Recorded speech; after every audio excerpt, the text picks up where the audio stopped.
Hello and welcome back to Derelicts TV. I am your host, B. I'm back from my my break. Everything's mostly sorted now. We're done. Not to go deeply into it, work issues, silliness going on, general lots of silliness has been resolved, mostly to my satisfaction.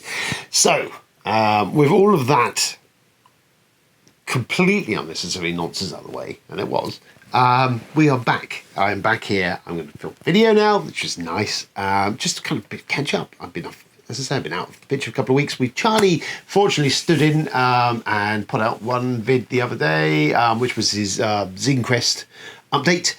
Zine Quest, for you who are not in the know, it's an RPG thing that runs every year. This is the third Zine Quest, and it's zines, so like zines as in little handmade pamphlets sort of stuff. It's all RPG based. There's lots of little tiny 1 or 2 sheets or a few sheets, these RPGs. Charlie goes into much greater detail in his video. If any of that's of interest to you, then pop over, have a look at that. I believe that he's working on a second video for some more stuff, because there's tons of stuff comes out.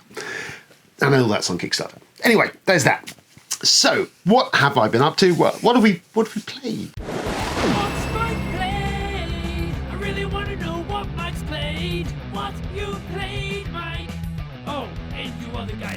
So, obviously no physical board games been played. However, we've been digging into some of the digital stuff. Humble Bundle have just done another one of those Asmodee ones, which had a bunch of stuff in it, most of which I already own, so I haven't picked it up. But it did have Blood Rage Digital and Terraforming Mars and some other bits and pieces, which the boys, Sunday boys, have picked up those bundles because they didn't have all of that. We did have Terraforming Mars, so I will have a couple, I think, of Terraforming Mars serial numbers for Steam for the digital game floating around.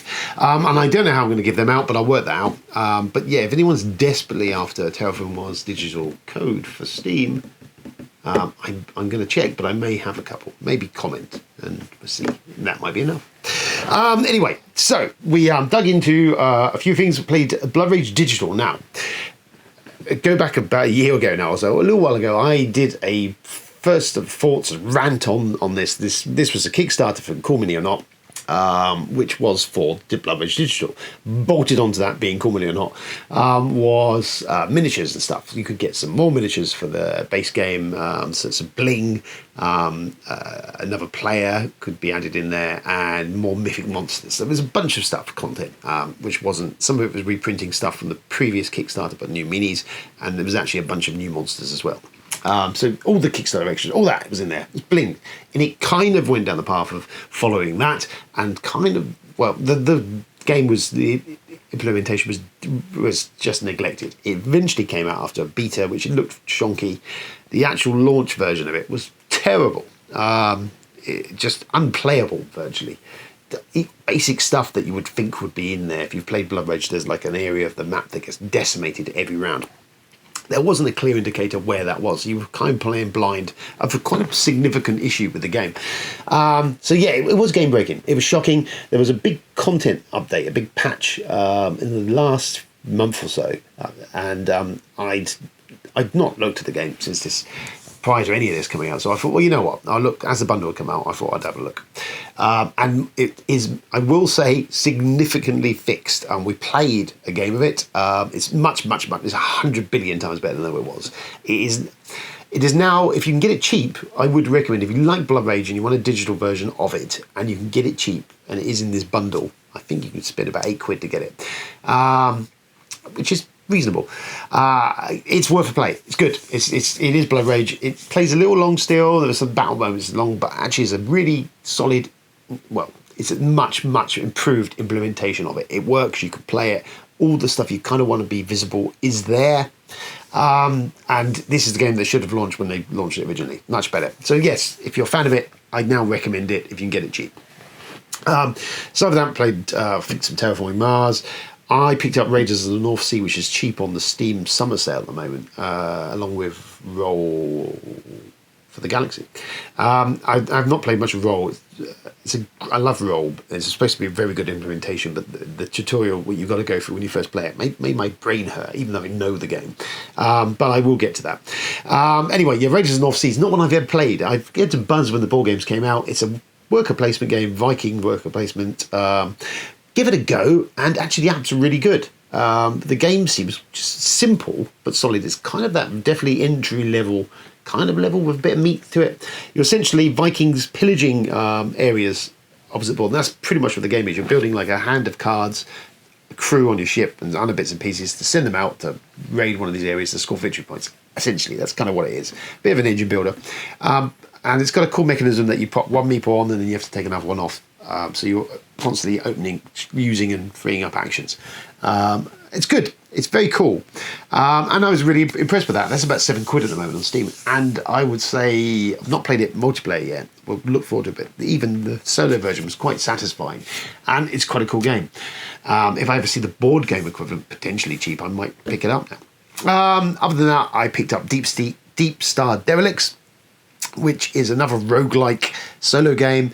This one has you building and assembling a team and the weapons and the equipment all around them. And it's quite in-depth, and send them out into these space hulks, essentially, these sort of derelicts, and searching through them. And you get like a map, you walk around and you encounter monsters and stuff and things and characters. It's got a kind of Mike Mignola kind of vibe to the art. It's kind of that style of Hellboy guy, if you know who that is. And it was cheap on the Steam sale, and so I thought I'd give it a shot, because it also, why I'm mentioning it is it did remind me, it does give me the same feel of Where Humans Don't Belong, which is the new game coming from Mark Chaplin, which I'll cover in a minute. So anyway, it feels a bit like that, similar sort of thing.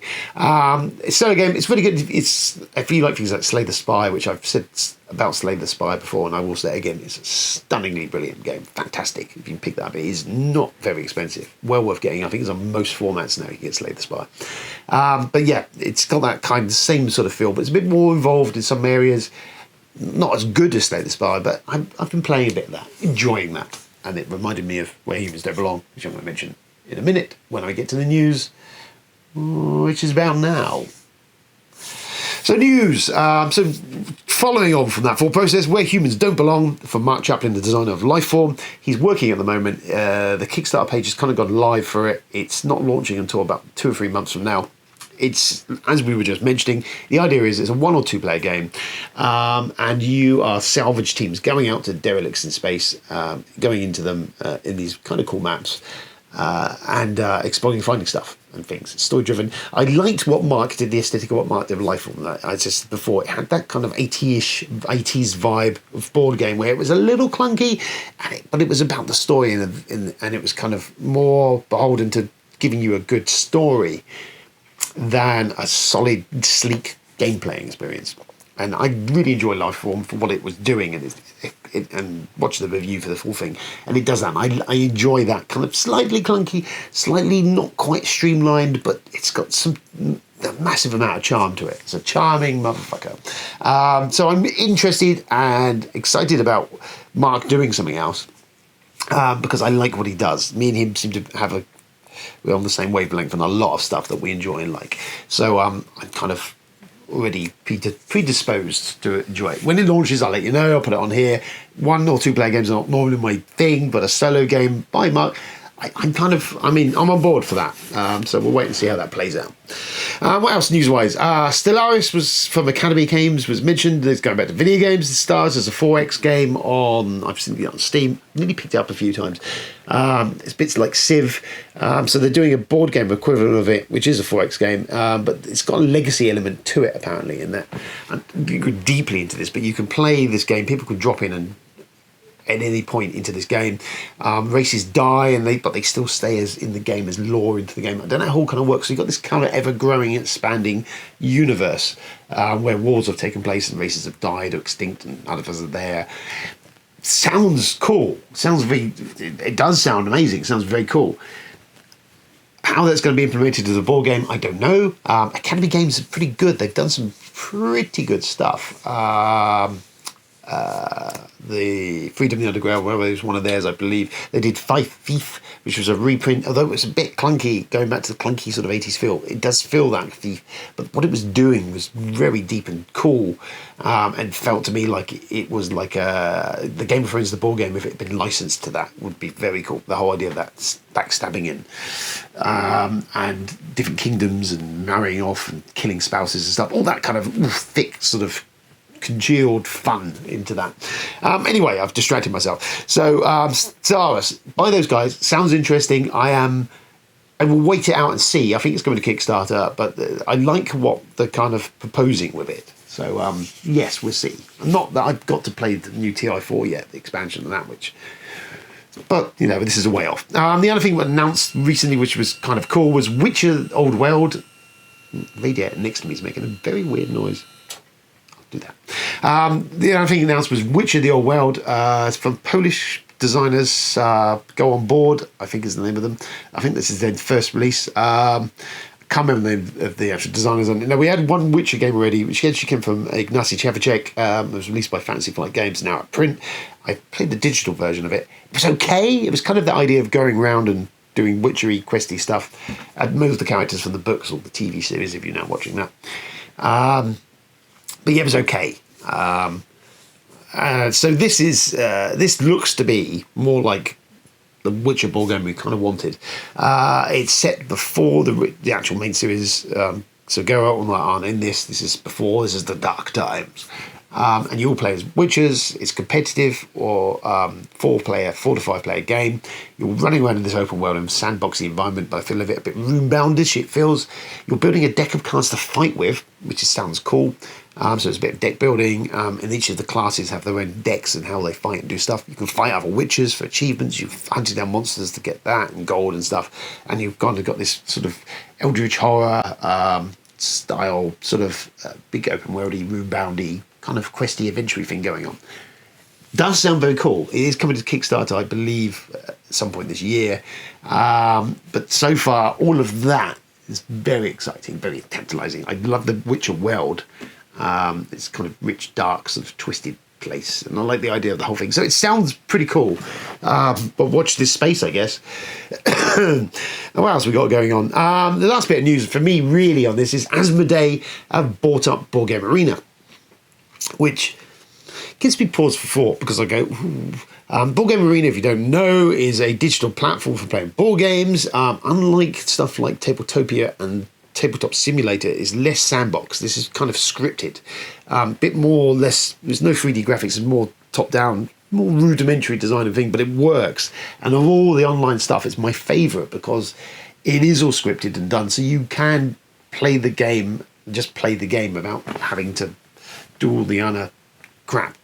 And that's why I just don't get on the Tabletop Simulator. I tried, and Tabletop to a point. It's just the problem is I always find that interface where I'm trying to maneuver and all the stuff, which is normally really easy with a physical board game, is really difficult, or just feels it's like an impairment between me and the board game. It doesn't work. I hate that interface. Board Game Arena, at least I've used it and get around it, and I do it because it's fairly bare bones, but also there's no way of cocking up. It does all the work for you. So yeah, Asmodee bought them up.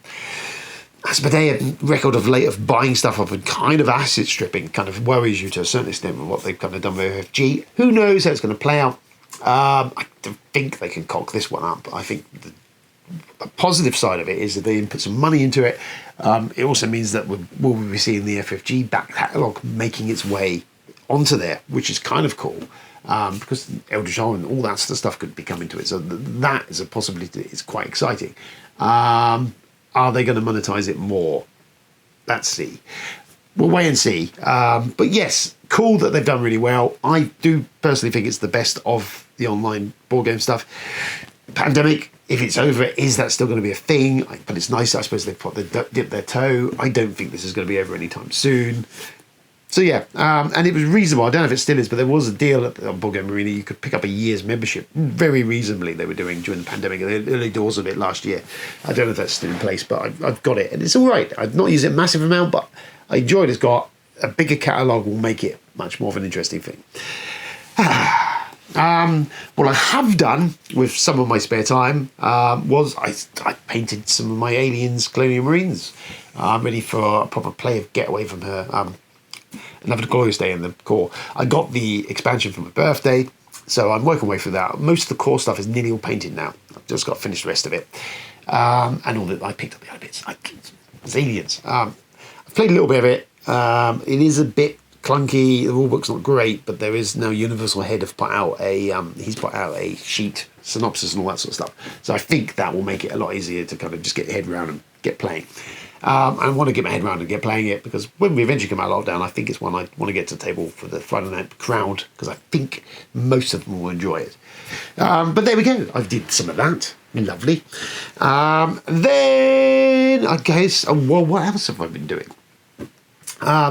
So, not a lot. Oh dear. I've watched a bit of TV, watching stuff. I've been digging into my Blake 7 box set, which I mentioned before. I got that for Christmas. I've made it through up to season 4, the final season now. And you know what? It's weird. I haven't probably watched Blake 7, especially like the earlier seasons. I don't know if it was ever repeated on the BBC. May have been. But there's episodes that I've been picked up watching, and as soon as they start playing out, I am taken back to being a youngster, Saturday, Sunday night. I think it was Sunday nights they used to play out originally. And I can remember bits of those episodes. They are very much, I'm like, this is the one where, and there it is. It's fantastic in those realms. As a nostalgia trip for me, it's been stunningly good fun. Really enjoyed that. It's just been like, they just tells you how good some of the plotting and writing was of these ones, that it stayed with me. All these years later, I can go, that's that cool. And there's been some good ones that come up. There is some areas where it's ropey. Yes, it's cheap. Yes, the props and sets are terrible.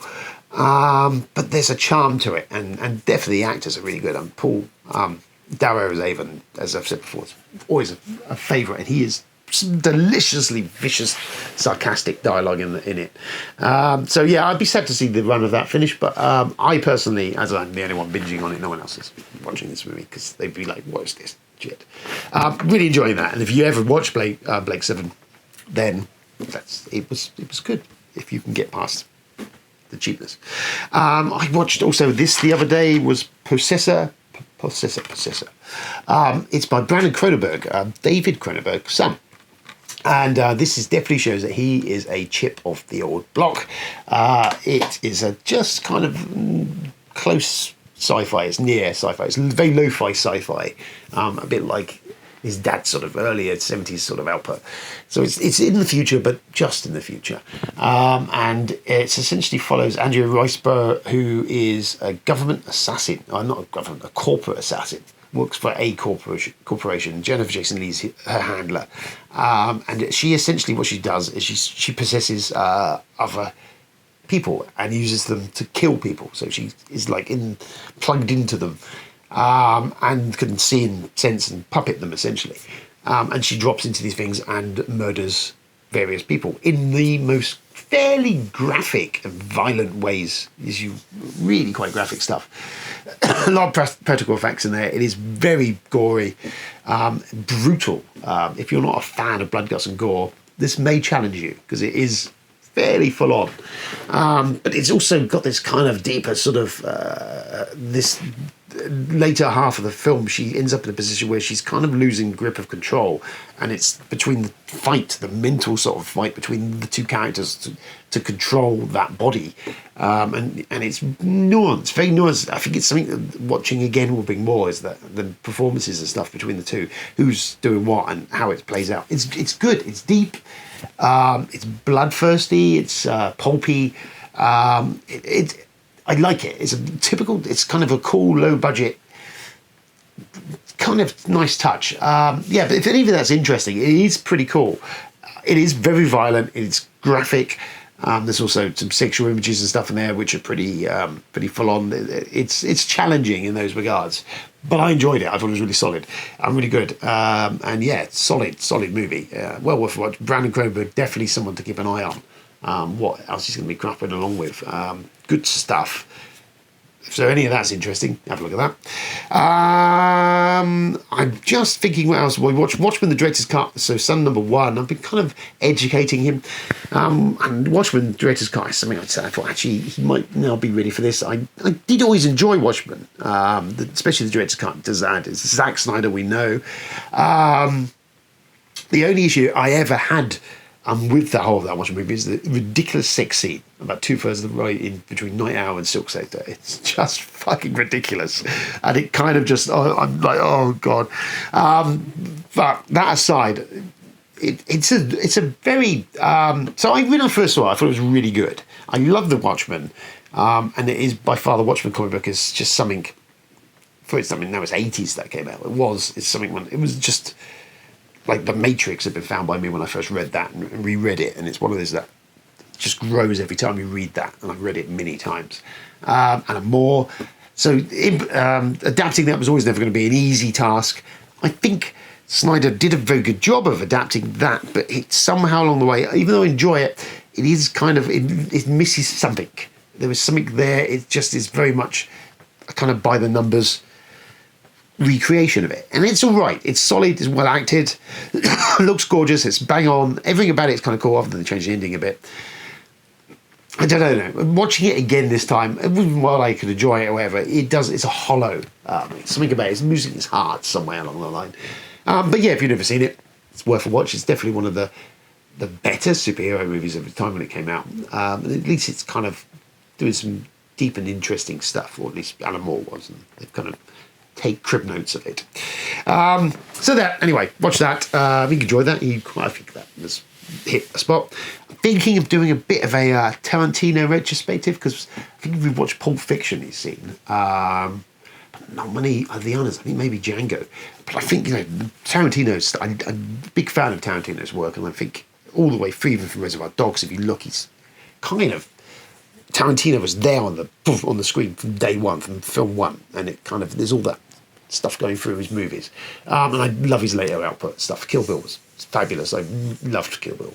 In fact, all his stuff. I've got pretty much all his stuff. I just enjoy what he does. His aesthetic, again, it's kind of, it talks to me, because all his nerdy obsessions, all his weird, schlocky, grindhousey obsessions, kung fu movies, all that sort of stuff, it's rooted into my DNA as much as his. So it's kind of like feels often watching one of his movies. It's a movie made for me, because it's just, I get everything was going on. So cool. So I'm thinking we might do a bit of that. Other than that, I was watching WandaVision, which started weird, started a bit slow, but has definitely grown into something that is like, woo. I won't spoil anything, but yeah, if you can watch it, if you've got Disney Plus or whatever, if you followed all the Avengers movies and all the Marvel Cinematic Universe, WandaVision now is very kind of coolly messing around with the tropes of sitcom for the ages of American sitcom, and yeah, it's doing some cool stuff. It's doing some clever stuff. Some of it's like, well, okay. So yeah, I recommend that as something to watch. I'm interested to see how that plays out, because it's definitely gone from one thing to something else to really something else. And I'm pleasantly surprised. That's it. Other than that, I've been reading The Stand still. I haven't finished that because I've been dibbling in and out of it. It's all right. I haven't watched the TV show yet. I've heard it's not great, so I wait for that. And next up on the read list, because I was in the loft rummaging around, so I picked up Neuromancer, William Gibson's Neuromancer. I think 1984 this came out, and not along around that time I think I read it. This was the birth of the cyberpunk movement, really, and I've not read it for probably about 10 years actually, so it may be more. So it's one I want to dip back into, because I always remember it being pretty cool, and I think now coming with my aged state, I may even enjoy it a bit more. But yeah, Gibson was responsible for the birth of the whole cyberpunk thing, the Matrix, all of that stuff. I started here, and he went on to write a script for Alien 3, which was never produced, but now it's been put out into novel form, I believe, and a comic book version of it, and an audio drama, which I did listen to. It was cool, it was right. Yeah, anyway. So yeah, William Gibson. I've not really read much of his more recent stuff. I don't know how much he's put out, to be honest, but his early stuff, this Burning Chrome, I can't remember the rest of it. There was about 4 or 5 early of these novels were cracking stuff. So yes, I'm going to look at that again, revisit that. And that's it. I think that's pretty much brings us to the end. So we're back. There we go. There's some rambling nonsense from me. Charlie, I think, is doing another zine question video. I need to put out the last bit of the top 50. Sorry. A bunch of other stuff I have planned that I've not filmed stuff, but I will do. Well, let's get us gently back into things, but we're back. And that's it. Don't forget to like, share, subscribe, blah, blah, blah, blah, blah. Hello to new, we've had a few new subscribers as well. Don't forget we've got Patreon and all that sort of stuff. I've been Mike B. This has been Who Does Rolls. Thank you for tuning in. We'll be back, I'm sure, soon, maybe even next week. Who knows? Until then, stay safe out there. Ta-ta.